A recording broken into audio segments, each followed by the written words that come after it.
दोस्तों, जैसे कि दूसरे भाग में हमने आपको अवगत कराया था कि किस तरह सरकारी खदान से वॉशरी में कोयला लाकर महाजन को चूना लगाया जा रहा है। अब उसी तरह वॉशरी में सरकारी कोयला लाने के बाद कैसे उसकी कालेबाजारी होती है, इस पर खुलासा किया जाएगा।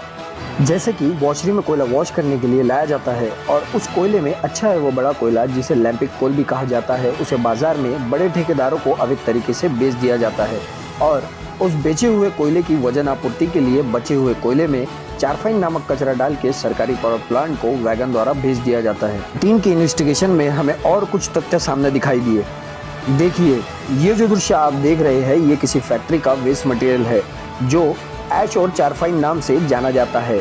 इसी को कोयले में मिलावट कर वजन बढ़ाने पर महाजन को और देश के अन्य पावर प्लांटों को चुना लगाया जा रहा है। और बात यही नहीं थमती, कुछ मामले में तो कोयला सरकारी खदान से प्लॉट पे लाया जाता है और वहीं से खुले बाजार में बेच दिया जाता है।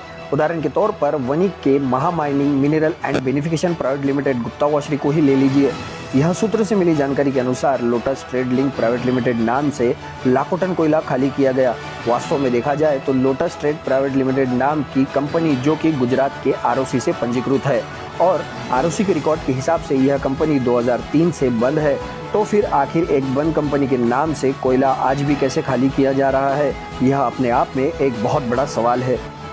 इसी बीच वनी से हमें एक और बड़ी जानकारी प्राप्त हुई। जी, नागेश नामक चंद्रपुर का व्यापारी जो कि एमपी पावर प्लांट के कोयले की ढुलाई का काम एकोना एवं अन्य खदानों से वनी में करता है, वह खुलेआम एमपी का सरकारी कोयले को वनी में खुले बाजार में बेच रहा है और बात प्रशासन के ठीक नाक के नीचे हो रही है। सरकारी संपत्ति की लूट चल रही है, पुलिस मार्गदर्शक बनी हुई है, प्रदूषण विभाग गहरी नींद में है, पत्रकार ठेके लेने में व्यस्त है।